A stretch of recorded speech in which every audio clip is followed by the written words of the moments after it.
Jai Hind students, welcome to my YouTube channel. Students, the strongest factor for success is self esteem. Believing you can do it, believing you deserve it, and believing you will get it. So, the main purpose of the statement is to have self belief, that is, trust your abilities and try to love yourself.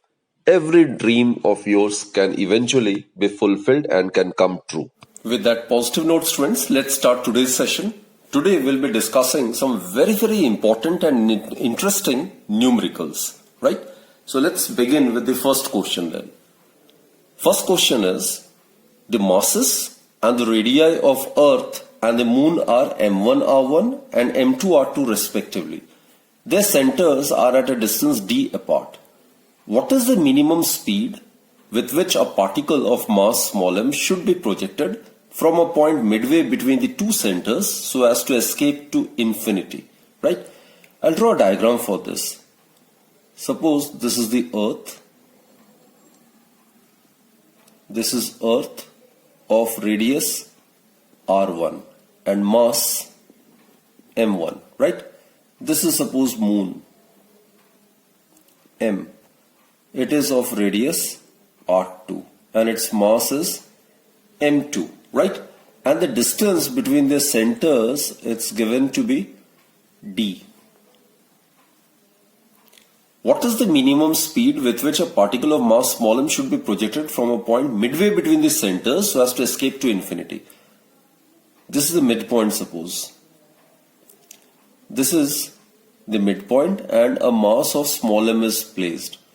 With what velocity it need to be projected? This v is to be found so as to make this body escape to infinity, right? So escape to infinity means at infinity it will neither have gravitational potential energy nor it will have any kinetic energy.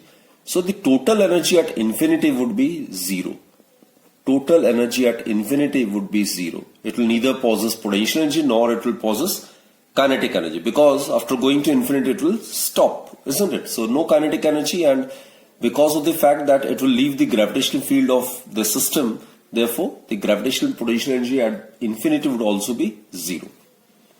Now students, look, this is the midpoint and the distance of this mass small m from the center of the Earth is d by 2, as well as from the center of the Moon would be also d by 2, right? So suppose this is point A and at infinity this is point B. So as per law of conservation of energy, right? As per law of conservation of energy, total energy possessed by the body must be conserved, isn't it? So as per the law of conservation of energy, total energy at point A must be equal to the total energy of the body at infinity, that is point B, right? So energy at point A would be the gravitational potential energy due to the Earth and the gravitational potential energy due to the Moon, as well as, since it has been given some velocity, so it will possess kinetic energy as well. So total energy at point A would be the gravitational potential energy due to the Earth, which is minus g m1 small m divided by d by 2. This is the distance of this mass from the center of the Earth, right? Plus the gravitational potential energy due to the Moon. So it will be minus g m2 small m divided by distance between the center of these two bodies, right? That is again d by 2. Plus kinetic energy. Some velocity is to be imparted, which is to be calculated, so it must also possess kinetic energy, half mv square. This is the total energy possessed by the body at point A. It should be exactly equal to the total energy at point B, which is infinity, which is 0, right? Therefore, students, half mv square, it is equal to minus, it will become twice, isn't it? So it will give us twice gm, or rather you can write it like this, twice g small m divided by d. It can be taken as common, and here we'll get m1 plus m2. Isn't it, students? So this small m get cancelled. So v would be equal to velocity, it would be equal to its square. So in the last step we'll take square root. So v would be equal to square root of 2 into 2. It will give us 4 g by d, and in the bracket it will be m1 plus m2. So students, this is the minimum velocity or minimum speed with which a particle of mass small m needs to be projected from a point midway between the centers of the earth and the moon so as to make it escape to infinity. So this was indeed a very, very good question, right? Okay, let's proceed to the next question then. Next question is, the energy required to shift a satellite from orbital radius r to orbital radius 2r is E. Like this is suppose Earth. This is Earth, right? Its mass is suppose capital M, and this is the orbit. This is suppose the first orbit of radius r. Clear, students?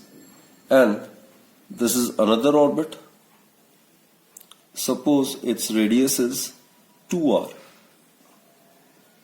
And let us consider this to be the other orbit, and its radius is, let us consider this to be 3r.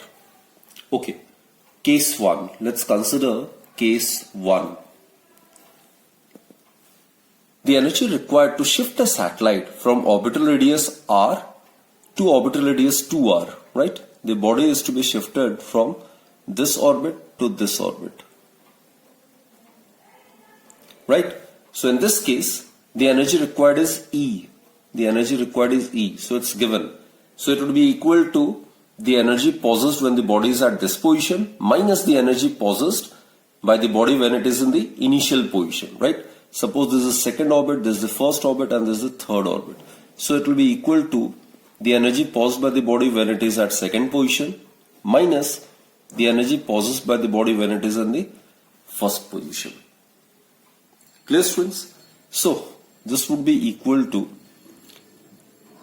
E2. It is at a distance of 2r from the center, isn't it? It's the orbital radius. So E2 is minus g capital M, and suppose the mass of the satellite is small m divided by radius is 2r minus again E1. E1 is the energy possessed by the satellite when it is orbiting in orbit of radius r. So in that case the energy would be minus g capital M small m divided by r.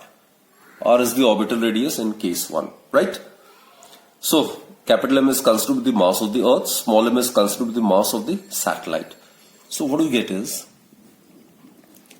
E, the energy is given to be E, and it is equal to minus g capital M small m by 2r plus g capital M small m by r.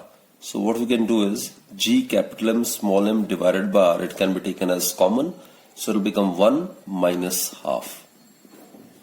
That is,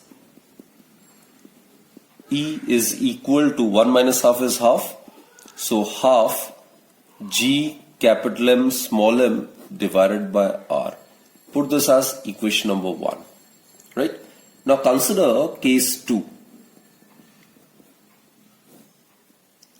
Case 2 is, students, we are supposed to find out the energy that will be required to shift the satellite from the orbital radius 2r to the orbital radius 3r. That is, it needs to be shifted from the orbital radius of radius 2r to the orbital radius orbit of radius 3r. So in that case, the energy required would be, the energy required in this case, it would be obviously equal to E3 minus E2, isn't it? E3, when the satellite is at this position, then the potential energy, it would be equal to minus G capital M small m divided by 3R, minus E2 when the satellite is at this position in the second orbit, then its potential energy would be minus G capital M small m divided by 2R. So it is, students, minus G capital M small m divided by 3R, minus minus it will become plus G capital M small m divided by 2R. That is, energy required in this case is given by G capital M small m divided by R. It can be taken as common. So 1 by 2 minus 1 by 3. So that would be equal to 1 by 6 G capital M small m divided by R. And students, we need to express in terms the answer in terms of capital E. Capital E is half G capital M small m by R. So what we can do is we can write it like this. 1 by 3, it can be written as 1 by 2 G capital M small m by R. Isn't it?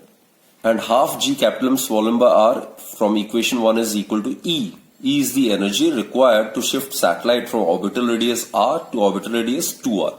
So in terms of E, the answer would be 1 by 3E. So this is the answer, students.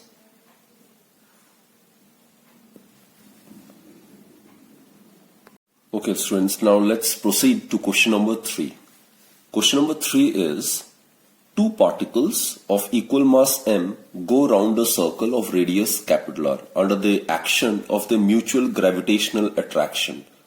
What we are supposed to find is the speed of each particle. Right? As per the question, this is the scenario. Two bodies and they are identical and each of mass m. Suppose this is the first body of mass m and this is the second body, identical body. It is also having mass m. Go round a circle of radius r. This is suppose the center. So this is r. So this distance is also r. So the distance between these two particles would be equal to the diameter, which is equal to twice the radius. Right? So now what it states is we are supposed to find out the speed of each of the particles. Suppose these particles moves in the anti-clockwise direction like this. We are supposed to find out the speed of each of the particle, right? So obviously here the gravitational force of attraction which acts along the radius towards the center, it will provide the body the necessary centripetal force, right? So in this case, the gravitational force of attraction provides the two bodies under consideration the necessary centripetal force. That is, centripetal force is m. Suppose the speed is v, right? So it will be v square divided by radius, that is r. Centripetal force, it should be equal to the gravitational force of attraction between these two bodies, right? And it is g, product of the mass of the two bodies is m into m, divided by the square of the distance between them. Distance between them is 2r, so whole square of it. Therefore, students, v square, m get cancelled, 1r will get cancelled. So what we get is v square is equal to gm divided by 4r, or v is equal to, taking square root, 1 by 2 square root of gm by r. So this is the speed of each of the particle. Now let's proceed to question number 4 then. Question number 4 is, if r be the radius of the earth and small g be the value of acceleration due to gravity on the surface of the earth, then we are supposed to calculate the minimum speed with which the body must be thrown so that it reaches a height of r by 4 above the surface of the earth. So as per the situation, again, let us draw the relevant diagram first. In physics, the diagram, wherever necessary, it's absolutely mandatory. It will make the question that much more simpler. This is a point on the earth's surface, suppose at point A. The distance of the point A on the earth's surface from the center of the earth is r, right? So a body is to be moved from a point on the surface of the earth to a height of r by 4. Suppose this is point B and it is at a height of r by 4. So the distance of point B from the center of the earth, distance is to be measured always from the center of the earth. It would be r plus r by 4. So that will give you 5r by 4 from the center of the earth, right? So the body is to be moved from this point to this point, and what minimum velocity is to be imparted, that is to be determined, right? So this question can be solved by two ways. We'll choose the simpler one. Let's opt for the method which involves the law of conservation of energy, right? So we'll make use of a shorter solution. So as per the law of conservation of energy,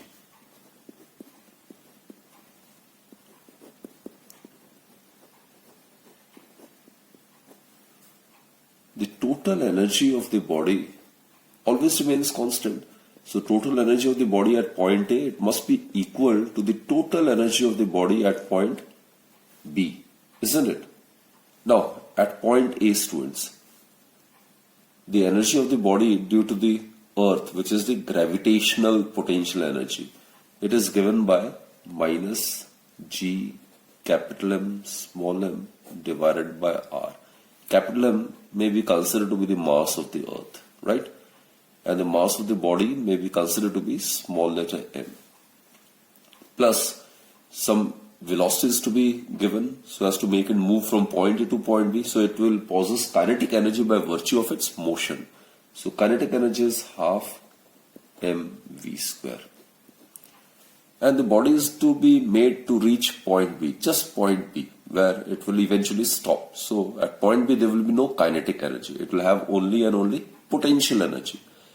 And students, the gravitational potential energy of the body at point B would be minus G capital M small m divided by distance of point B from the center of the earth, which is 5r by 4. So let's try to solve it. So half mv square, it would be equal to, let's consider this to be common, G capital M small m divided by R. So what we are left with is 1 minus 4 by 5. And that will give us G capital M small m by R. It will be 1 by 5 multiplied by 1 by 5. So that is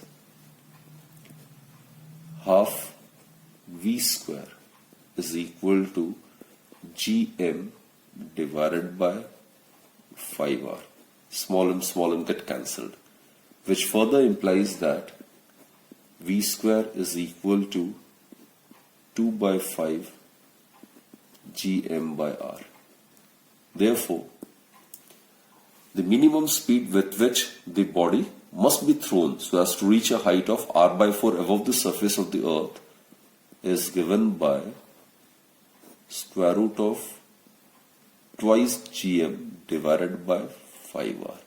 So this is the answer. Okay, now let's Attempt question number 5. 3-point masses, each of mass m, are placed at the vertices of an equilateral triangle of side L. What is the gravitational field and the gravitational potential due to the 3 masses at the centroid of the triangle? So it's an equilateral triangle of side L. 3 identical masses, each of mass m, are placed at the 3 vertices of this equilateral triangle. And this is suppose the centroid. It divides the median in the ratio of 2:1. We are aware of it. It divides the median in the ratio of 2:1. So its distance from each of the vertices must be same. If it is r, then this is also r and this is also r. Right? First and foremost, let's try to express r, which is the distance of the centroid from either of the vertices of the equilateral triangle, in terms of L. Right? Suppose this is 1, this is 2 and this is 3. Let's find out the expression for r in terms of L. Since this is an equilateral triangle, each angle is 60 degree and this is the median, which will also act as angle bisector for equilateral triangle. So this angle would be 30 degree, isn't it?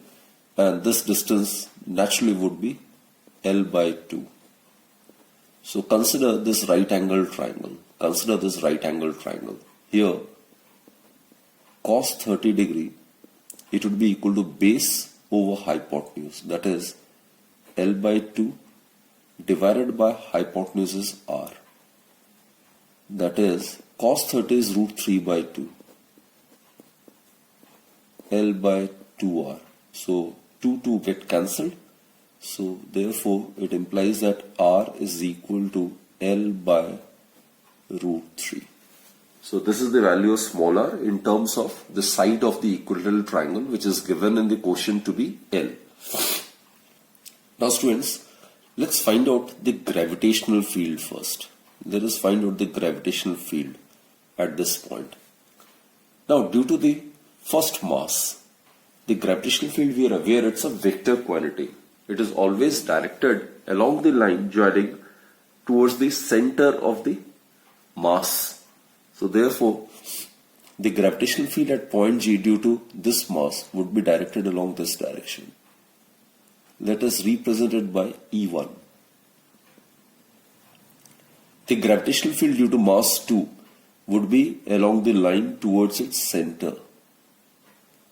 It is always, gravitational field is a vector quantity and it is always directed towards the center of the source body under consideration. This is E2.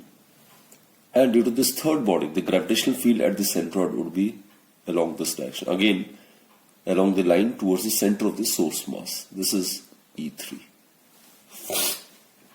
Now students, E1 is the gravitational field at the centroid due to this mass. Its magnitude is equal to the gravitational field at the centroid due to the second mass, which in turn is equal in magnitude to the gravitational field at point G due to the third mass, is equal to E, say, each being equal to Gm divided by the square of the distance of the observation point from the center of the source mass, which is r. Right? This is the magnitude of the gravitational field. All the masses are same. The distance of the centroid from each of these 3 masses are also same. Therefore, gravitational field is same. Now let's solve it using vector diagram. This is the point G. These are the vectors. This is E. This is E, gravitational field, and this is also gravitational field. Now the angle between each of them is 120 degree.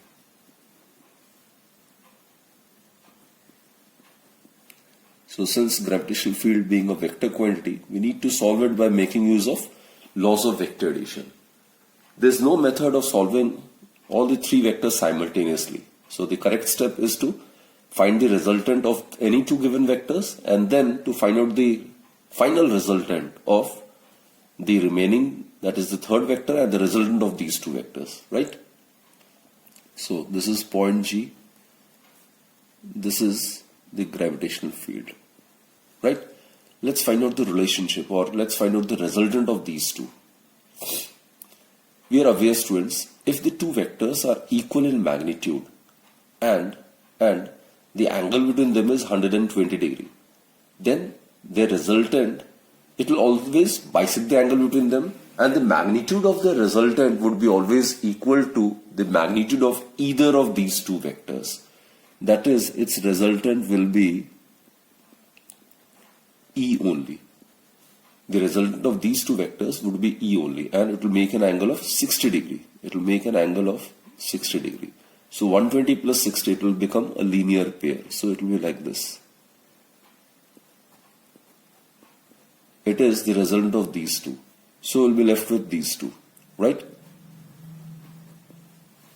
So these two vectors being equal in magnitude and oppositely directed will tend to get cancelled out. Therefore, net gravitational field at the centroid would be 0. So this was a very, very good question. So always remember, students, gravitational field, it's a vector quantity. So in a numerical, if a vector quantity is to be found, then you have to make use of laws of vector addition. And in case a scalar quantity is to be found, then you need to make use of simple laws of algebraic addition. So now let's attempt the second part. Okay. In the second part, we are supposed to find out the gravitational potential. Now look, students, gravitational potential is a scalar quantity. So we need to make use of laws of algebraic addition. No direction is associated with potential. Therefore, net potential at the centroid, it would be equal to the potential at the centroid due to the first mass plus the second mass and plus the potential at the centroid due to the third mass. That is V1 plus V2 plus V3. And potential is equal to minus Gm by R, isn't it? So it is minus Gm divided by R is the distance of the observation point from the center of the source mass. So it is like this. So it will become thrice. So it is equal to minus 3 Gm by R. Now R is not given, L is given. So R needs to be converted in terms of L. Therefore, the net potential at the centroid due to the system would be given by minus 3 Gm divided by R. R can be written as L by root 3. That is, the net potential is minus 3 root 3 Gm divided by L. So this is the net gravitational field at the centroid, which is 0, and this is the net gravitational potential at the centroid due to this given system, right? Okay. Now let us attempt question number 6. It's a question based on escape velocity. The escape velocity on the Earth is given to be 11.2 km per second. This we are aware, right? The escape velocity on the Earth, it's given to be square root of twice Gm, capital M is the mass of the Earth, divided by R. And its value is evaluated to be 11.2 km per second. It's given. We are supposed to find out the value of escape velocity for a planet having double the radius and 8 times the mass of the Earth. That is, for a new planet which is given its radius, it's given to be twice, and mass of the planet is given to be 8 times the mass of the Earth. Therefore, the escape velocity of this planet would be given by twice G. G being universal gravitational constant, it is same. So here it will be m dash divided by r dash. So it will be given by twice G. In place of m dash we'll write 8m, and in place of r dash we'll write 2r. So what we get is 8 divided by 2 is 4, and it can be taken outside the square root. Square root of 4 is 2. So we get twice square root of twice gm divided by r. So it is equal to twice ve. That is, the escape velocity for the planet is equal to twice the escape velocity on the Earth, which is,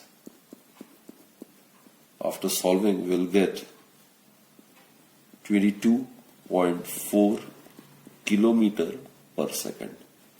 So this is the escape velocity for a planet having double the radius and 8 times the mass of the Earth.